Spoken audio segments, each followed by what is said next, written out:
Hey everyone, welcome to another episode of Behind the Business. Today we've got a very special guest. We've got Lindsay Williams, the Senior Vice President of Marketing at Universal Music Enterprises. In her current role, Lindsay has gotten to work on campaigns with artists like the Beatles, Elton John, the Bee Gees, Katy Perry, Bob Marley, and a whole slew of other artists. She's a star at UMG, and we're so grateful to have her here with us today. So, Lindsay, welcome. How are you doing today? Good. Thank you so much for having me. Yeah, I'm excited to be here. Thanks for being here. We know you're a little pregnant, so how are you feeling today? Yes, I am officially 8 months pregnant. So, I'm a little out of breath these days, but I'm doing good. I'm hanging in there. There you go. Mhm. Well, thanks for taking the time to be with us today. You're joining us from the 3.5 studio in Santa Monica. Mhm. And I think a lot of viewers who are trying to break into the music industry are really wondering how you got to this place on the couch right now. So I was wondering if you could take us through what your first step into the music industry looked like and how you got that experience. Absolutely. The thing I always like to share with people is so I'm born and raised in Southern California, but I didn't know one person in the entertainment industry. So it wasn't like I had a friend, a parent, an aunt, a cousin, or anybody who worked in entertainment. So when I was in high school, I was obsessed with NSYNC. I loved NSYNC. And I was such a fangirl. And for some reason, I decided, I was like, you know what? I want to be in the music business. I had no idea how to get there. I didn't know what that meant, but I just was so confident I was going to figure it out. So when I was in college and I was looking around for internship opportunities, there used to be this website called entertainmentcareers.net where you could go back in the day, where you could go and look up job opportunities, internships. And from there, I had found actually two different internship opportunities when I was about a junior in college. My first internship was I interned for a woman named Michelle Osborne, who was at the time managing Ryan Tedder for all of his writing and producing before he really broke out with One Republic. So it was in the very early days. And then I also interned at Universal Music Group Distribution. So those two internships like really shaped my understanding of the entertainment industry, my understanding of the music industry, and it was really my time at Universal that really set me on the path for where I am today because I interned in the it was called NetReach. It was a digital marketing department within Universal Music Group where labels would hire us to work on some of their campaigns. And so, as an intern, I was on the message boards at the time where we would help promote different albums and things like that. And it was so eye opening to me because my generation, I grew up learning the internet. And so for me, it was something that I was doing just as a fan or just as a consumer. And I had no idea that digital marketing or social media could actually be a job. So that's my very top level overview. But yeah, I did not have an in. I didn't know anybody to like get me in the door. I was just like, I'm just going to figure it out. Yeah, and you did. You Yeah, figured it out somehow, tenfold. somehow. Yes. Yep. We're, I mean, you talked about sort of going into it with the mindset of, I'm going to work in this industry, I'll figure it out, I'll make it Yes. work. That shows a sort of like resilience. And I'm wondering if there are other traits that you can look into your past and say, okay, I had these things and they really helped me succeed. Mm-hmm. Do you have any other character traits that you can identify that really helped you? I think there's one of the big things that I think helps, and it's also the number one trait that I look at when I'm looking to hire anybody, is the hunger to learn. Because I would 10 times out of 10 hire somebody who is hungry and open to learning versus someone who has the perfect resume.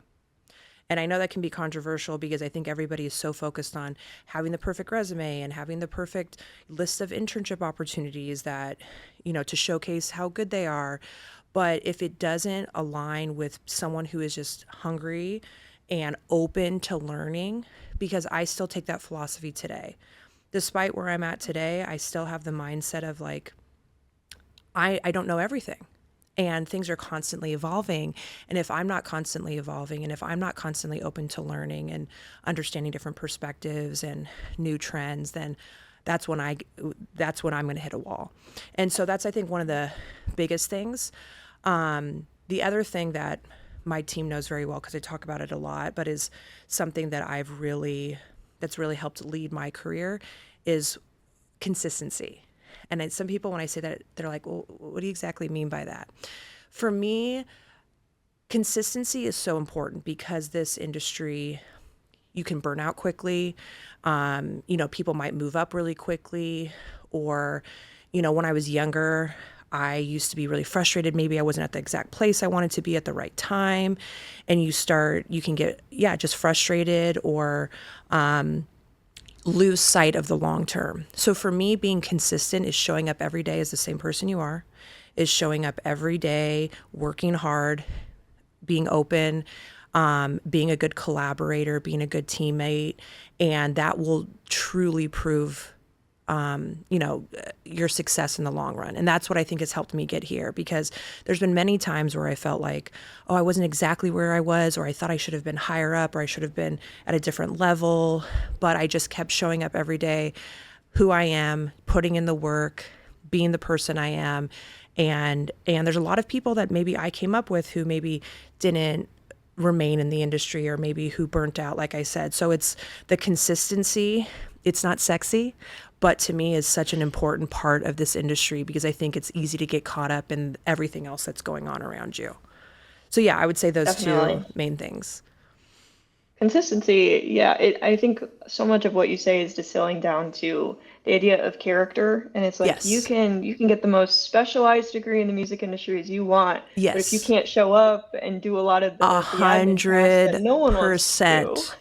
That's exactly. And So, it's something that I actually met my husband working in the industry as well, and he works in the industry, and it's something that him and I talk a lot about as well, because we both have always had the same mindset of like keeping our head down, working hard, being good people. And yeah. you're absolutely right. The consistency is a part of that, because you can't get to where you want to go without doing the hard work first. And so, and again, it connects back to what I was saying about the traits that I look for, which is someone that's open and willing to learn versus someone who has the perfect resume. Yeah, that makes sense. Yeah. You talked a little bit about, coming in when social media is not the beast that it has grown into right Yes. now. And what has that evolution look like? And when you first were saying that maybe you worked in social media, you worked in marketing, Mhm. do people take you seriously?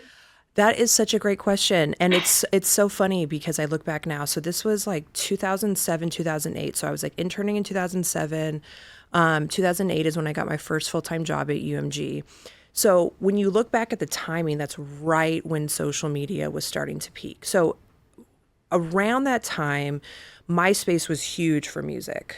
MySpace was like, you had your MySpace page, the artist had the MySpace page, you know, artists were breaking on MySpace, but the other social platforms hadn't fully matured yet. So right when I was interning to then full time is right when Twitter was really starting to take off. It was right when Facebook was just transitioning from being like a student only platform to then slowly transitioning to being more of like a marketing platform. And I was right there when that was happening. So when I got my first full-time job, I was still helping to oversee the internship program that I had come from.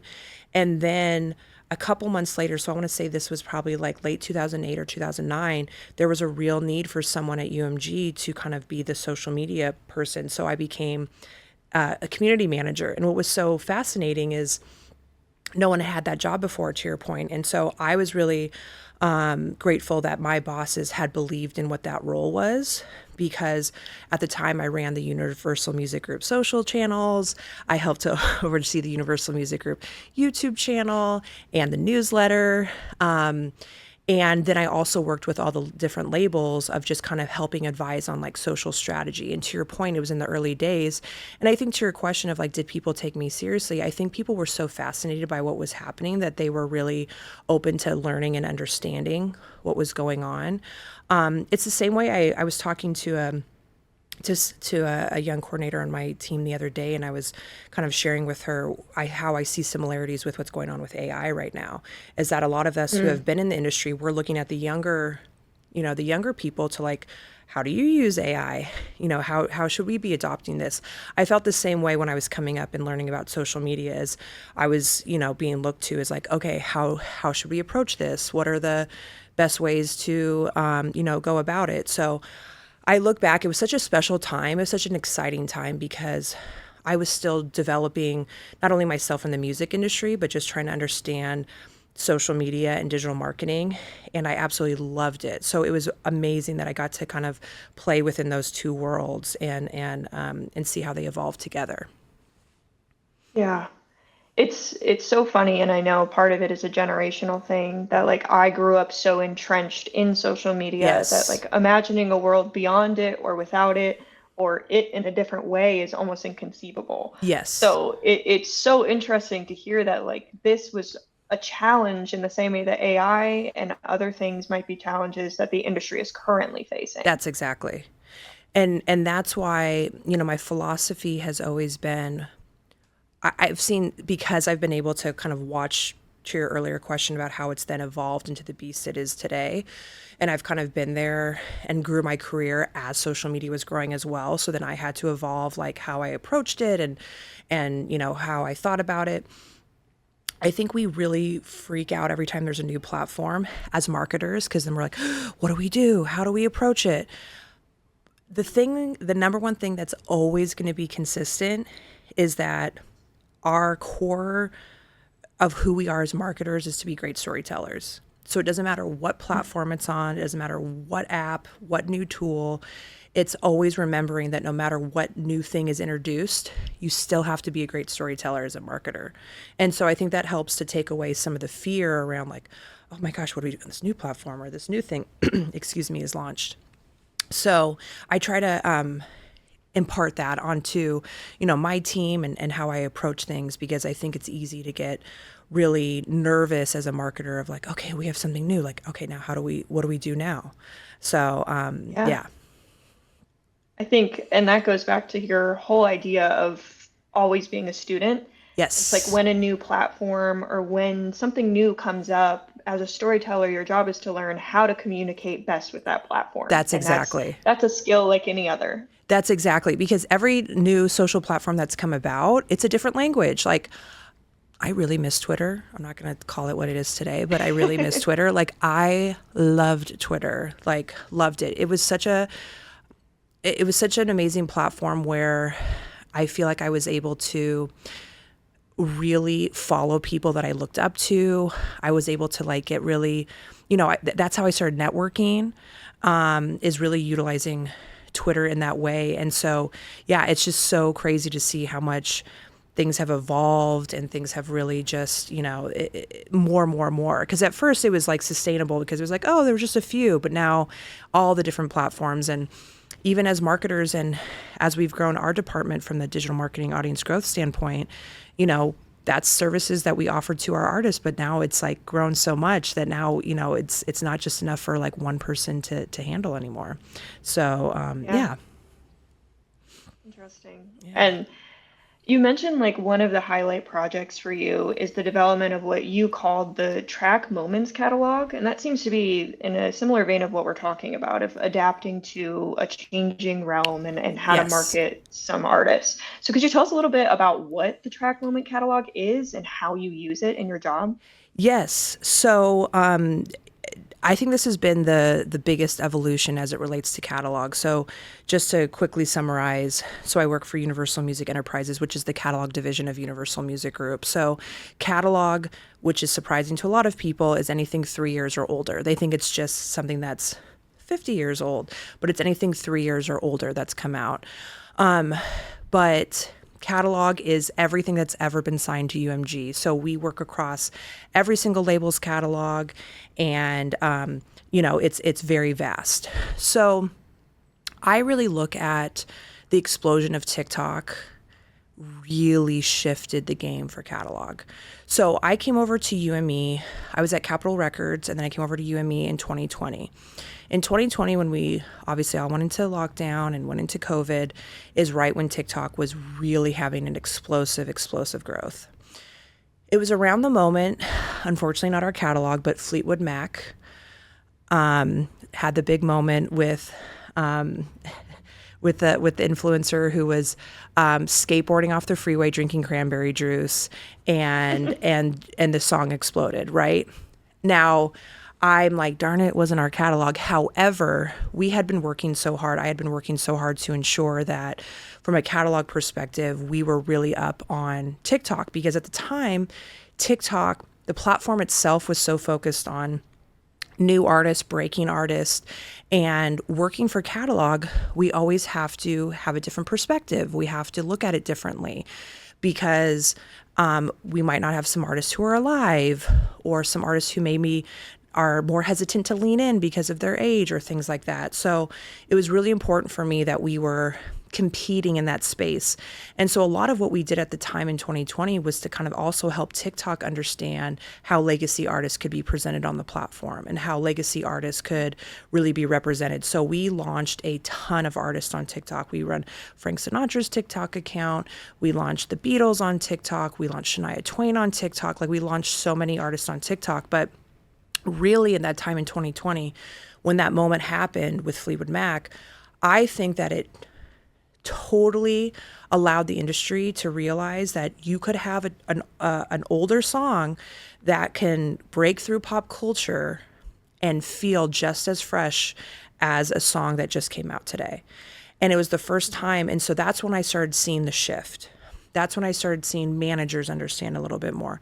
That's when I started seeing us internally being able to understand what the opportunity was. So at the time, Mike Begain, who worked at UMG, kind of brought this concept of what he called resurgent, which was resurging tracks that were having a trending moment on TikTok. Because what we would see is these trending tracks on TikTok would really be converting into streams. So it wasn't just happening on TikTok, but we were then seeing people go to Spotify, go to Apple Music, go to YouTube to further consume. So that is such a massive thing, because this discovery that was happening with so many of these catalog tracks was incredible. So since about, 2021, we've really invested. We've built a team to focus on every week the team meets to monitor trending songs across the entire catalog. We identify opportunities to lean in. So then we develop full marketing campaigns. We have to be super nimble, because we're adding multiple tracks a week. And then what we look at is, we're looking at something that's just barely bubbling up. We're looking at something that is just starting to have a moment, and then we meet and we ask ourselves, okay, is this a moment we should jump into? Based on the data we're seeing, based on the volume of creates, based on what we think we can do with the track. And a lot of the times it's tracks and artists that we haven't worked in a while, or songs and artists that we haven't even, we haven't worked on. And so it's been really incredible to see the evolution, because like I said, we're adding multiple tracks a week. We're developing full marketing campaigns every week for these tracks. And we really look at it as, how can we add gas to the fire? So if these moments are just bubbling, what can we do to add gas to it so that we can really make this moment happen longer? We can take this moment further and really see how far we can take it. Wow. It's incredible to think that you can, it's almost scientific. It almost is like, okay, we're gonna take a look at the data points and Yes. catch things right as they're going up on the slope and see if we can expedite that. That's Like, exactly. it's so interesting. That's And exactly. we've got a question from the chat, which I Um, think is, you did a simple overview over it, which is like, what is a marketing campaign? So mhm. once you've identified that there's a slope, what are the steps generally of a marketing campaign that you would use to add gas to that fire? That's a great question. So at the very simplest form, what I say to my team is, we need to make it as seamless and as easy as possible for someone who heard the song to then go listen to it and discover it. So we need to make sure that everywhere they, at the very minimum everywhere they turn, they're easily able to click listen, to click watch. And so the first thing we do is, number one, is an artist that we've worked with in a while, because if it's not, then we immediately go in, we optimize all their DSPs, we'll optimize their social channels, we'll do things to make sure that the SEO is in place, so then when people search, it's the first thing. So that could be things like pinning the song on the Spotify profile, making sure if there's a music video for it, that it's featured on the YouTube channel. So we do very basic blocking and tackling. And then from a marketing standpoint, the first thing is a creator campaign, because we're helping to add fuel to the fire. So we have our team that assesses and looks at our creator campaigns and decides what the best strategic approach is for a creator campaign. Is it about dialing into what the exact trend is? Is it a dance trend, or is it a lifestyle trend? Or are we just trying to get as many people to use the track? So we identify opportunities to lean in on the creator side. We then look at advertising opportunities. So once again, we can elevate the music so that it's in front of people who are either exploring it, listening to it, or wanting to learn more about it. And then we also really try to connect the dots, because a lot of these moments that happen, they're in isolation. So it might be one song from an artist that they haven't heard of. So then we also try to create marketing content and social content that helps to explain who the artist is, so we can connect it back to the song. Because I think a lot of times what does happen on TikTok is there's a song, you may hear it when you listen to it, but you may not know who the artist is and have no context. So we also try to add that into the marketing mix.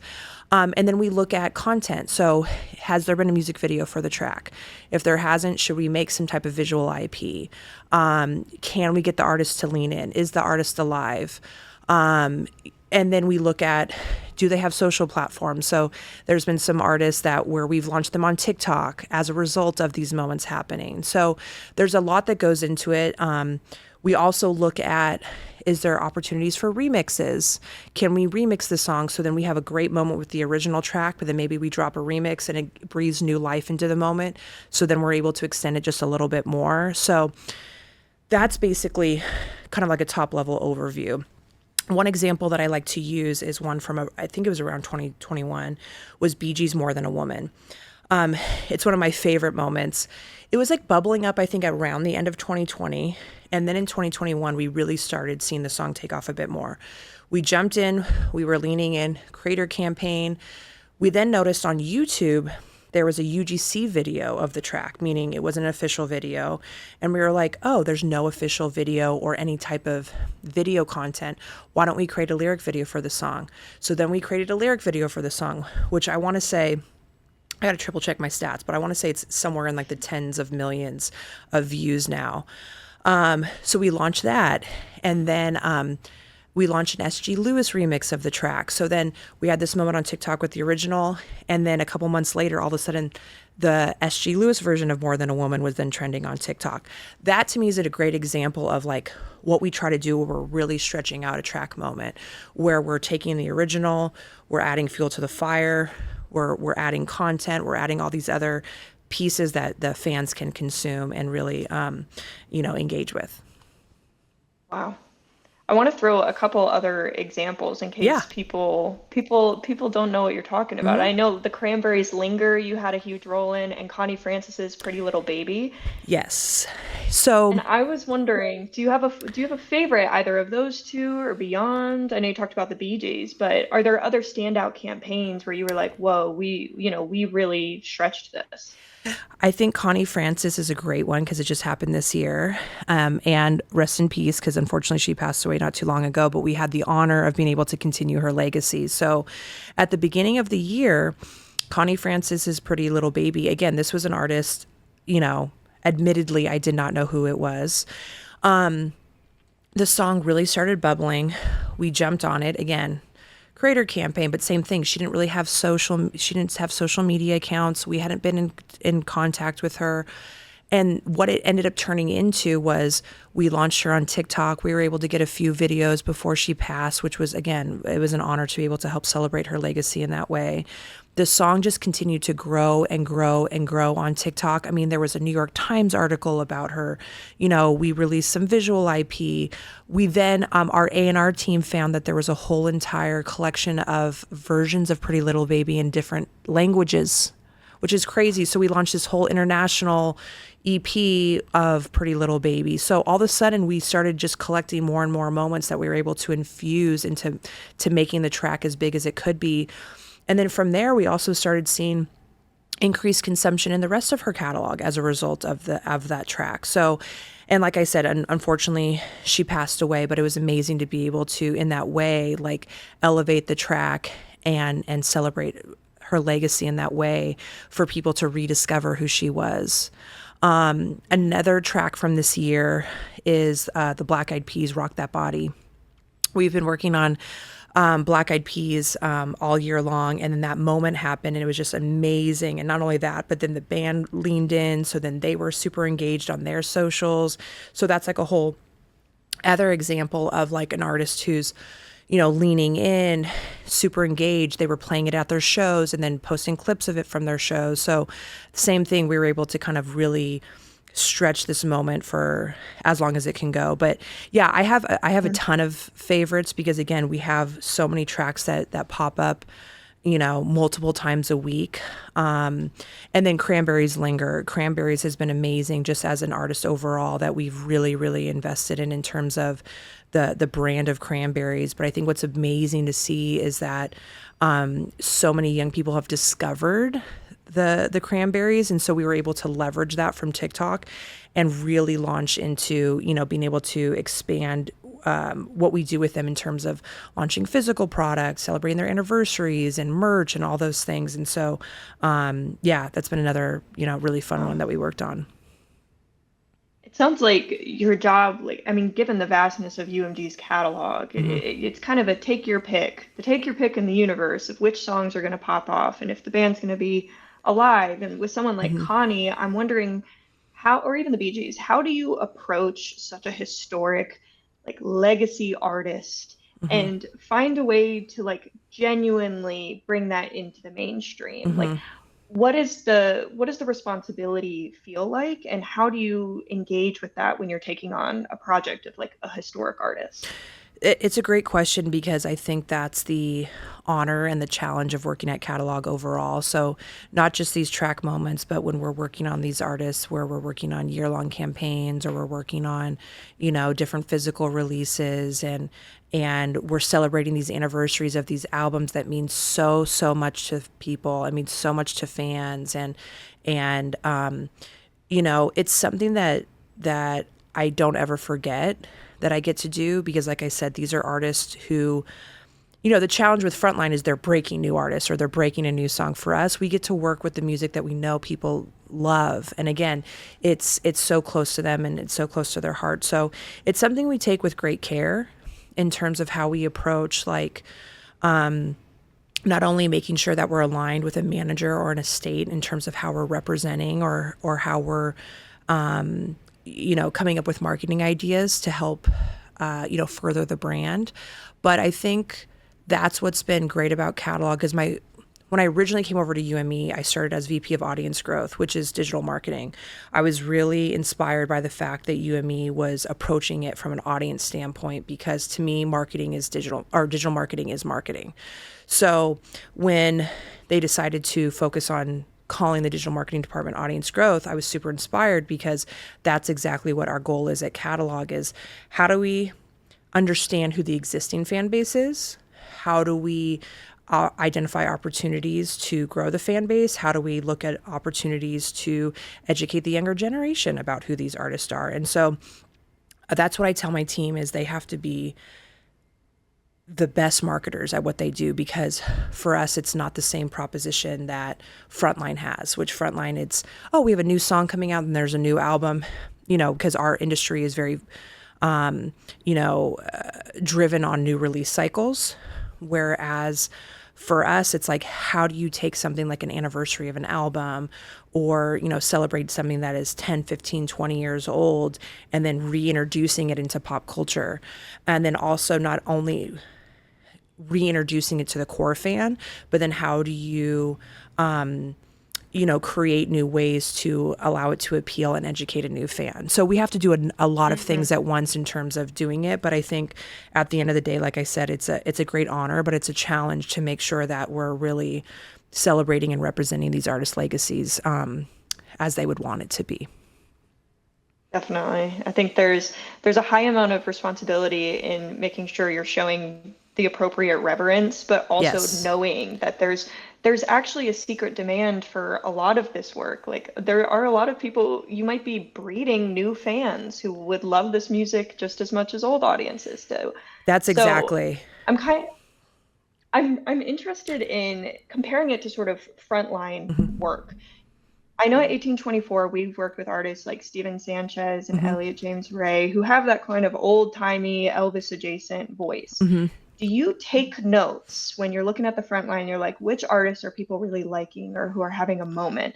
And do you maybe take a step back and be like, okay, are there artists in catalog who might be adjacent and very similar to some of these that we could then help reintroduce as well?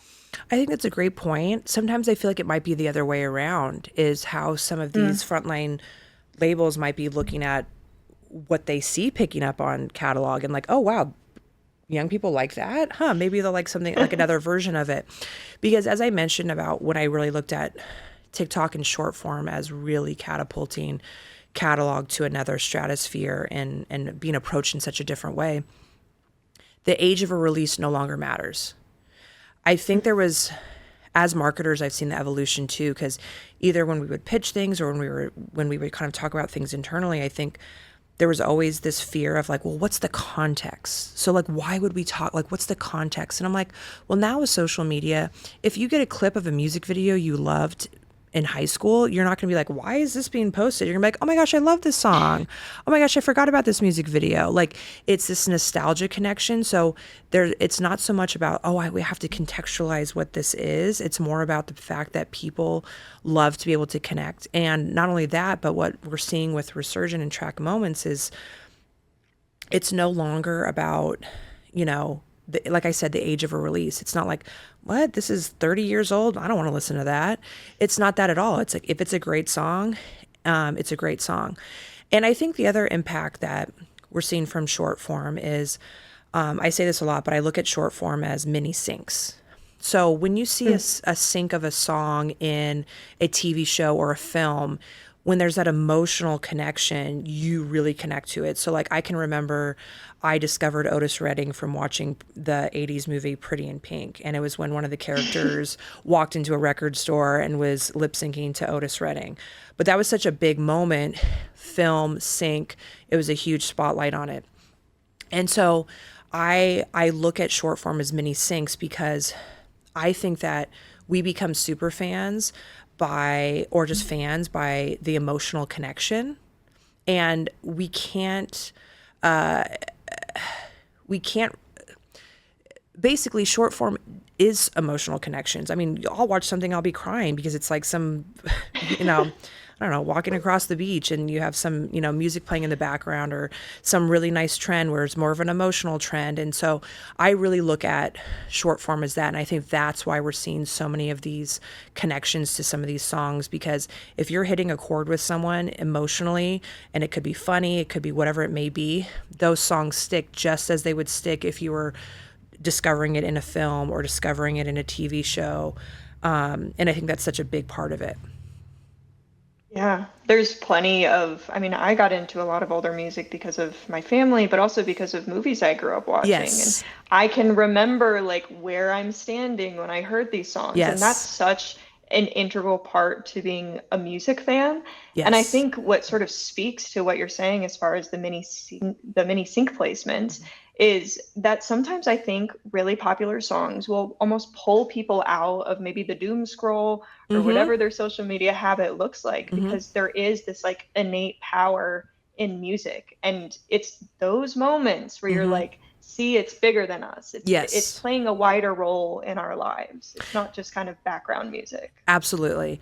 And I think especially with everything going on in the world today, like music is such that great unifier in terms of like bringing moments together, or that, euphoria, the joy that people get from that connection that they have with music. Absolutely. Yeah, definitely. Well, you oversee the project management team, the audience growth slash digital marketing team, which you've touched on a lot, the content team, and the label catalog embed team. You're also a mom and a wife. You're a lot of different people to many people.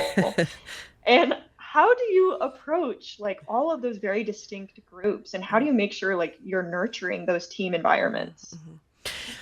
Wow, that is, yeah, that's a big question. I take great pride in trying to always be growing as a leader. And I also believe that you don't have to be in a position of power or be in a position of management to be a leader. I think that there's a lot of ways that you can be a leader. I think just how you interact with people, how you work on projects together, how you can be a team member. I think there's a lot of ways to be a great leader. And so I'm very grateful that I've been able to evolve into this role. And I think one of the big things is authenticity and trust. And I feel like, as leaders, always working hard to maintain authenticity and to grow and maintain trust, because I think it's always really important to make sure that your team feels like they can trust you, because there might be challenging times, there might be, things aren't, great, and you always have to maintain that level of trust with your team. But I think that I try to really listen and understand each area and give a very dedicated focus on making sure that each area feels that I understand the needs. One of the things that I always say being a leader is I always want my team to feel like I'm taking action. I don't want them to feel that they're going to come to me with a problem or a challenge and they just feel like it never goes anywhere. Even if it's slow or super fast, I always want my team to feel like I'm taking action so that they feel heard and seen and supported. And so I think that there's no direct way to explain how to manage all of it, but I think that that's the best way that I try to approach it, is making sure that I maintain that trust, maintain that authenticity, and I'm always taking action so that we can be moving things forward. Because the other thing I say about being a leader is, and I'm not even really that into football, but I'm like, I think it's some version of my team is running down the field with the football and I'm the blocker, whatever role that so I'm blocking so that you can carry the ball down the field. It's not me that's going to get the touchdown. It's you that's going to get the touchdown, but it's my goal to help move things out of the way in order for you to get to the finish line, to get to the touchdown. Wow. I like that analogy. I'm also not a big sports fan, but that one makes sense to Yeah. me. There's a ball in a field. Yeah, yeah. Well, from each of the roles that you've discussed, I mean, everything from UMG distribution, where you started, to Capital, to now UME, you've largely stayed under the Universal Music Group umbrella. And I'm wondering, what about UMG has kept you here all of these years in all of these different roles? And how have you seen that really impact your career? Yeah, it's so crazy when I look back. It's such a great question, because I'm like, oh yeah, like I took a break in between because I was at UMG and then I went to the Recording Academy for 6 years, but then I came right back to UMG. And so now I look back like, oh yeah, 75% of my career has been at UMG. Kind of going back to one of the early questions of how I even started in the industry. I was so happy to just be in the building. I was so excited to just be able to, I couldn't believe it when I first got my, first job and got to be, I got to be inside the biggest music company in the world. I just got to look around and be like, oh my gosh, I get to do this as a job. And so I think what's brought me back is it's the best of the best. Like, I'm so grateful that I get to work for the biggest music company in the world that represents the best artists. And now I get to work and help celebrate the best catalog in the world. And I take great pride in it. And I think that even more so than that is I've met some of the absolute best people working for UMG. I look back to my first job at UMG, and some of those people I met then are still some of the greatest people that I know now, and have become wonderful friends who have been at big moments throughout my life. And so, yeah, I'm super grateful that my career has continued to lead me back, and that I've gotten to work in the different areas and facets of UMG throughout my career. Wow. It's so interesting to always come back to this one company and to see Hmm. it through different seasons of its bigness, because it's Hmm. always been the best. But Hmm. there is that, I think, always remaining, no matter how tedious a job gets or an Hmm. experience gets, I think things start to slip when you lose the gratitude for the position that you are in. And you talked a little bit about how when you were rising in the ranks, when you were getting your experience, it's the hunger that draws you to people. Are there any other traits other than the hunger, the gratitude to like have any sort of experience that you really were able to harness when you're leveling up in each of these Hmm. positions? I think that I think that it's easy to try to emulate what you've seen, but it's important to remain true to who you are in terms of how you would approach being a leader. I think that how I look at, I've been very, very grateful that I've worked for some wonderful, wonderful leaders and wonderful people throughout my career. So I've been able to learn and pull all these amazing things that have then made me who I am today, because I'm able to take all the best of all the people that I've learned from. And I think that, you know, taking the best of what you've learned, but then really infusing it into who you are. I think that goes back to what I was saying before as a leader of the authenticity. Because I think that, Mhm. you know, as you level up, whether it's in a room talking with executives or if it's in a room talking to your team, they're going to be able to easily understand if you're, authentic or not. And so I think it's having that confidence to really show up as yourself and show up in a way that, comes from your experiences and from your perspectives. And yeah, I'm just grateful that I've been in the right place at the right time to be able to have amazingly supportive bosses. Because when I started at UME in 2020, I was VP of Audience Growth. And then when I was pregnant with my first son, at 8 months pregnant, I got promoted to SVP of marketing to the role I'm in today. So the fact that my bosses, shout out to Bruce and Jane, at the time, believed in me and promoted me then, I think I was really grateful because, I was about to go on maternity leave. And Yeah. so, again, I think that that's another big part of being able to grow in your career is also having amazing bosses and managers and people around you that support you and see the vision for you as well. Yeah, and you're right. I think at 1824, we're especially spoiled because we have some of the best managers who Oh just my gosh, the graduate to the term of best. mentor really Yes. quickly.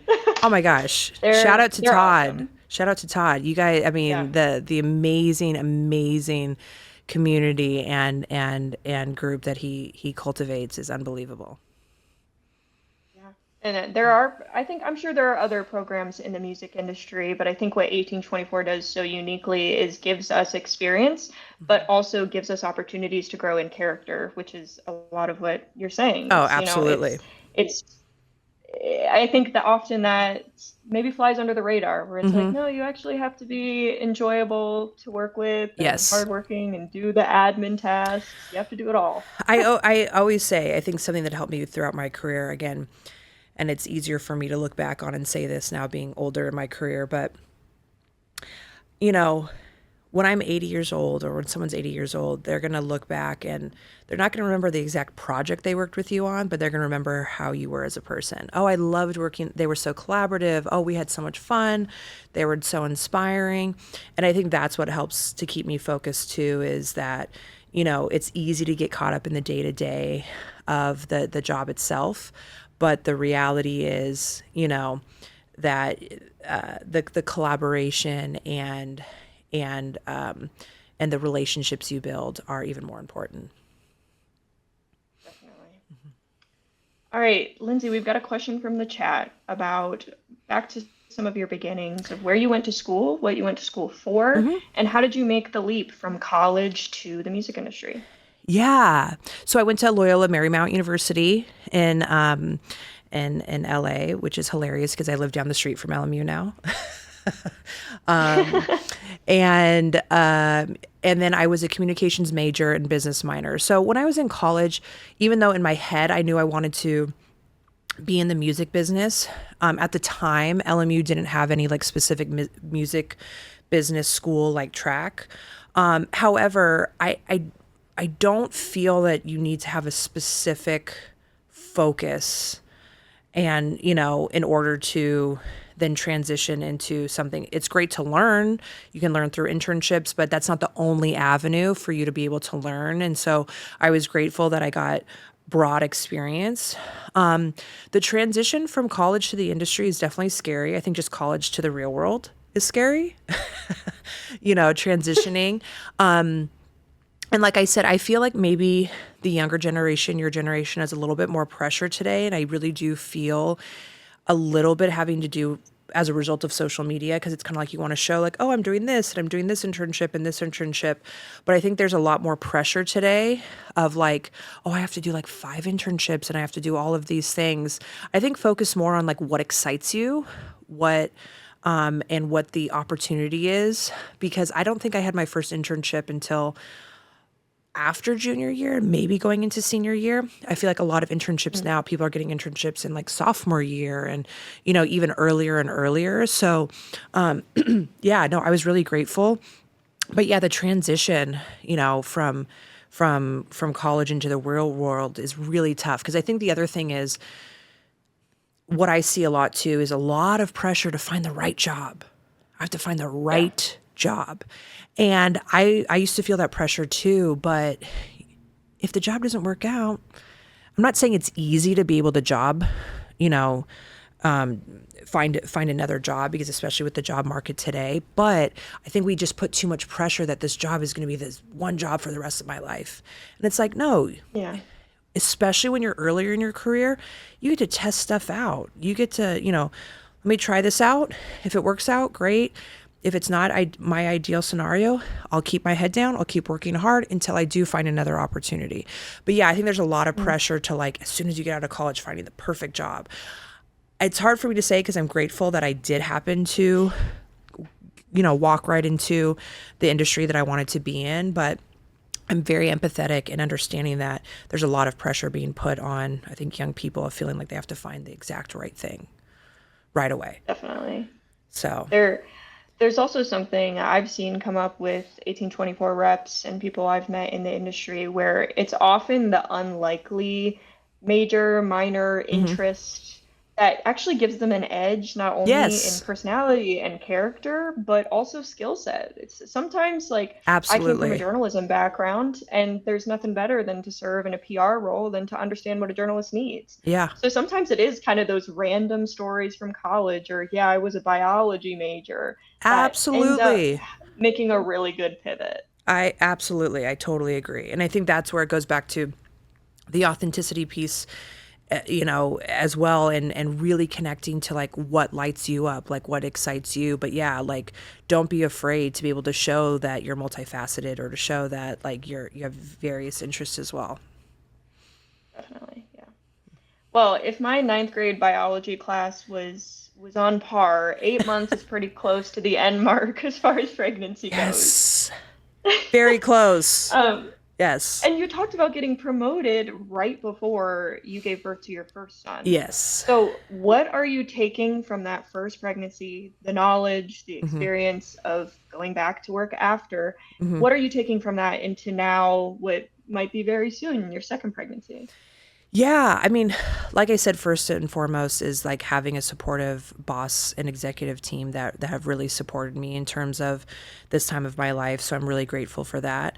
But shout out to all the women who are pregnant and working. It's very tough. Shout out to all the working parents. Um, but I think the first time around, I learned how challenging it was. And so I'm very open about my experience. My postpartum experience was very tough for me. I had a lot of anxiety. So I ended up going to therapy. and postpartum therapy. And I stayed with my postpartum therapist as I transitioned back to work. And it was huge. It was really important. I like to talk about it because I like to help normalize it, but also to show that you're not just looking at someone, oh, wow, she's an SVP and she went on maternity leave and then she just came back to work. It's like, no, there was a lot that goes into it.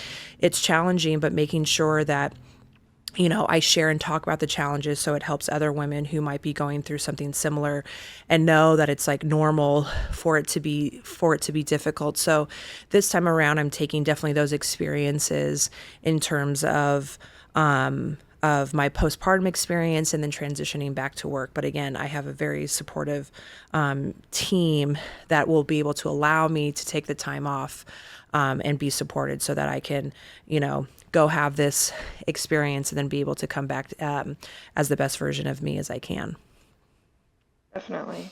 And I think it's important to talk about too, because so many young women who are entering the industry who that's going to be a part of life at some point. And when it's not discussed, so much fear Yeah. just breeds.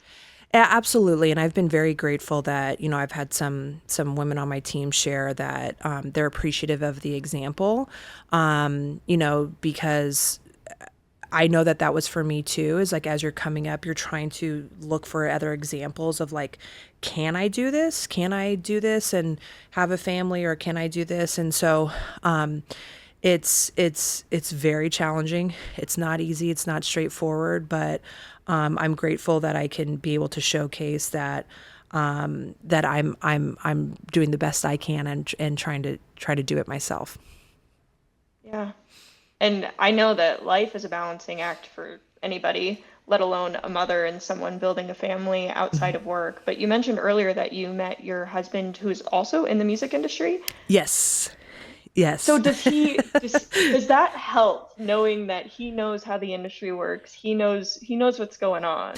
It's funny because a lot of people are like, "Oh my gosh, I can't believe you're with someone in the industry." But I was like, I think because him and I both have the same perspective in terms of we don't take ourselves too seriously, in the sense that like we don't let this get to our head. We want to, we're very focused on wanting to be good people. We want to be good mentors. We want to help, anybody else coming up in the industry. I think that's helpful, but I don't think it's necessary to just have someone who kind of gets it. It's nice to be able to have someone who, we can share things with, but it's nice just to have that support system when we do get to talk about work.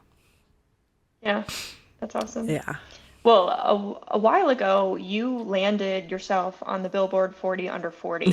And I know that's just adding to your laundry list of achievements, but what was earning that like?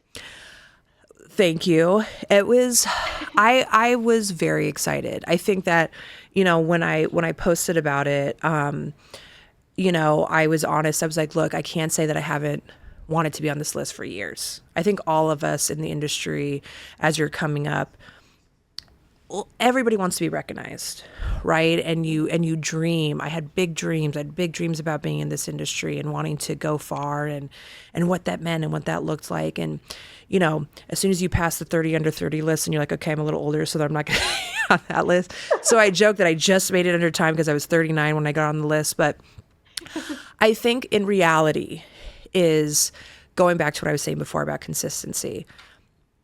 I didn't think I would ever get on the list. And I think that it felt like a little bit of a validation to be able to say, like, hey, I've worked hard, I've kept my head down, and it feels nice to be recognized, but you don't have to be recognized in order to feel successful in this industry. I think that's important too, because I think sometimes we do look at these lists and we're like, oh my gosh, like that's the only way to show that you're successful in this industry. And it's not. There's so many amazing people who never get on these lists, who are the backbone of this industry, who are the backbone of everything we do. So I think it's that balance of being super grateful. And I'm so, was very, very happy to be able to make the list, but also trying to impart that, like, I had gotten to a point in my career where I was just proud of the work that I was doing, the reputation that I was building, versus waiting to make one of those lists in order to be validated. But no, I was very, very grateful. It was very exciting. Yeah. It's a huge accomplishment, and it's funny how the timing you said kind of, not when you stopped caring about it, but when your focus was your work and putting together quality campaigns and playing vital roles in like Hmm. legacy artists campaign, like that is almost when the recognition happened. It's It's a a great chicken and the point. egg situation. It's a great point, right? That's what they always say about life. It's like as soon as you stop, yeah, focusing on the one thing you want, then you get it. But no, yeah, you're totally right. It'll find its way to you if Yeah, it's meant to be. exactly. Well, are there any campaigns? I'm not sure how much you can share, but are there any campaigns or artists right Mhm. now that you're really excited about? We've had such an awesome year with catalog. There's been so many exciting projects. We celebrated Halsey's 10th anniversary of Badlands. We're in the middle of celebrating Carly Rae Jepsen's 10th anniversary of Emotion. We have a big Beatles anthology campaign we're working on. I mean, the list goes on and on. It's been a really exciting year. So even though I'm about to go on a maternity leave, there's a lot coming with the team. Another big part of the year is holiday is huge for catalog. So we always have a big holiday campaigns every year because we have such a vast amount of holiday catalog. So yeah, lots of exciting things coming up. Why is the holiday season such a big boom? Is it because everybody's with their parents and they're, It they're is. Oh streaming my more than gosh. usual? You know what's so funny is before I even started at UME, I had come to one meeting before I started, and they were doing like a holiday recap. I was like, I'm so excited about holiday. It's amazing to see what happens during the holiday season in terms of we start slowly seeing an uptake in holiday around October, around Halloween. And then it really starts booming after Black Friday, after Thanksgiving. And then it's just consumed. A lot of it is passive listening, which means it's more of like playlists.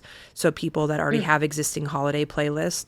But it's amazing every year to see which tracks we have that are always huge tracks, like Brenda Lee's Rocking Around the Christmas Tree, you know, Frank Sinatra and Dean Martin and Nat King Cole, the music that just people love, and it's really that nostalgic and that comfort feeling. So I love it because it's my favorite time of year, and it's amazing to be able to work that catalog around that time of the year.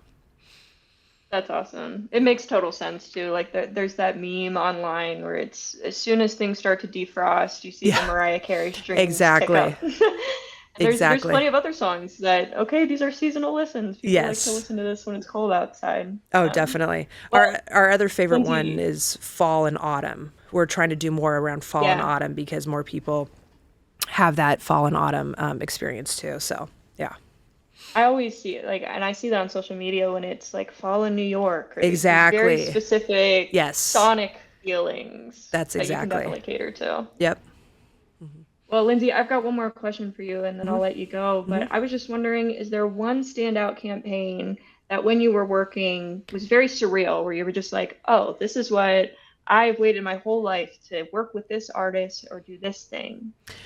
I mean, it's probably an easy one to say, but being able to even work on the Beatles is amazing. You know, I've definitely had some pinch me moments in terms of being able to like even be around the conversation around strategy, and I think that's one that I think everybody probably would say.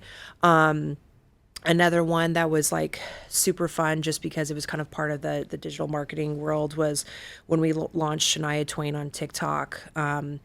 We had come up with this strategy of partnering with TikTok and launching her, but then her team really came to the table and they had amazing content they launched with. It was everywhere. It was on like every news network. They were playing it on like Good Morning America and all of her content. And so those are the moments where it's like, oh my gosh, the fact that I even got to have a part of that is super exciting. And yeah, those are the moments that you take with you and you look back, you're like, oh wow, I really got to be a part of that, which I was did cool. that. Hmm. Yeah, Hmm. that's awesome. Well, Lindsay, thank you so much for your time and Thank joining us here you. today. This was so Good luck fun. on your second birth. That is so Thank you exciting. so And much. Yeah, you we guys got hope to we me just in the can nick of connect with you time. further. Yeah. Yeah. Thank you so much, Allie, and congrats to you. This was a phenomenal interview, and your journalism background, like amazing. I love talking to you. Thank you so much. Oh, thank you so much, Lindsay. Yeah.